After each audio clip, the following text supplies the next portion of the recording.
അവനാത്മാവെ അഗ്നിനാളമായി അഭിഷേകാഗ്നിയായി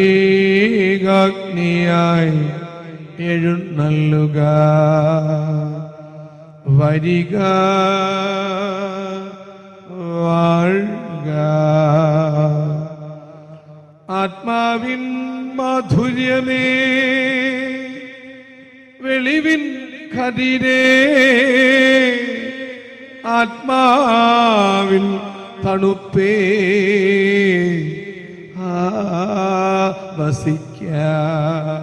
ഈശോയിൽ അനുഗ്രഹീതരായ മക്കളെ, ജോബ് 17:3 അങ്ങു തന്നെ എനിക്ക് ജാമ്യം നിൽക്കണമേ, മറ്റാരാണ് എനിക്ക് വേണ്ടി ജാമ്യം നിൽക്കുക?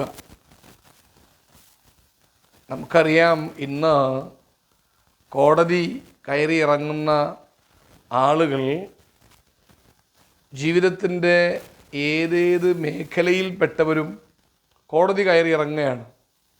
അത് വൈദികരുണ്ട്, മെത്രാന്മാരുണ്ട്, രാഷ്ട്രീയക്കാരും, സാമൂഹ്യ പ്രവർത്തകരും, എല്ലാ തരത്തിൽപ്പെട്ട ആളുകളും കോടതി കയറി ഇറങ്ങുന്നു. നീതി നിഷേധിക്കപ്പെട്ടവരും നീതിക്ക് വേണ്ടി പൊരുതുന്നവരും എന്ന് തന്നെ ആവട്ടെ. ജോബ് ദൈവസന്നിധിയിൽ നീതിമാനായി മുന്നേറവേ ജോബിന് അഭിമുഖീകരിക്കേണ്ടി വന്ന ഒരുപാട് പ്രതിസന്ധികൾ, വൈതരണികൾ. അവിടെ ജോബ് തനിക്ക് വേണ്ടി ആരും ഒന്നും പറയാനില്ല. തന്നോട് ഒട്ടിച്ചേർന്ന് നിന്ന സകലതും നഷ്ടപ്പെട്ടു. സകലരും തന്നെ വിട്ട് ഓടിപ്പോയി. ഭാര്യ പോലും പഴി പറയുന്നു. എല്ലാം നഷ്ടപ്പെട്ട് നിൽക്കുന്ന ഒരു ദുർവൃത്തനോ അനീതി ചെയ്യുന്നവനോ അധർമ്മിയോ ആയിരുന്നെങ്കിൽ ജോബിന് സങ്കടമില്ലായിരുന്നു. ദൈവത്തോടുള്ള തൻ്റെ അഭിമുഖ സംഭാഷണം എന്ന പോലെ പറയുന്ന വിലാപത്തിലും കരച്ചിലിലും ജോബ് പറയുകയാണ്, അങ്ങ് തന്നെ എനിക്ക് വേണ്ടി ജാമ്യം നിൽക്കണമേ. ആരുടെ മുമ്പിലാണ് ജോബ് സത്യത്തിൽ ജാമ്യാപേക്ഷ നടത്തുന്നത്? ആരിൽ നിന്നാണ് തനിക്ക് നീതി നടത്തി കിട്ടേണ്ടത്? അവിടെ ജോബ് കൂട്ടുപിടിക്കുന്നത് ദൈവത്തെയാണ്.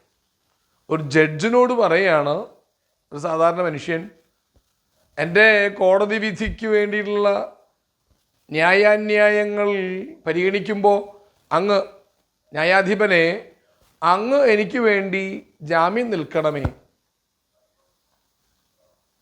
ഭൂമിയിലെ ന്യായാധിപന്മാരും വാദപ്രതിവാദങ്ങൾ നടത്തുന്നവർ ഒരു പക്ഷേ കൈവിട്ടു എന്ന് വരാം.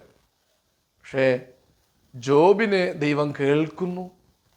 ജോബിന് വേണ്ടി നീതിപൂർവമായ ഒരു നിലപാട് ദൈവത്തിൻ്റെ കരങ്ങളിലുണ്ട്. ദൈവം പോലും സാത്താനും ദൈവവും തമ്മിലുള്ള ജോബിനെ കുറിച്ചുള്ള ആ സംഭാഷണത്തിൽ ധൈര്യമായിട്ടാണ് ജോബിനെ പരീക്ഷിക്കാൻ സാത്താന് വിട്ടുകൊടുക്കുന്നത്.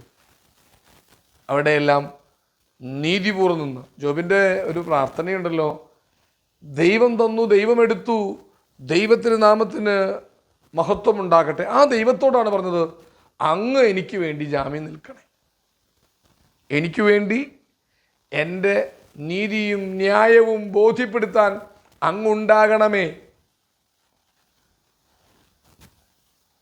അത് ഒരു ആശ്രയ ബോധത്തിൻ്റെ നിറവിൽ നിന്ന് ജോബിൻ്റെ അപേക്ഷയാണ്.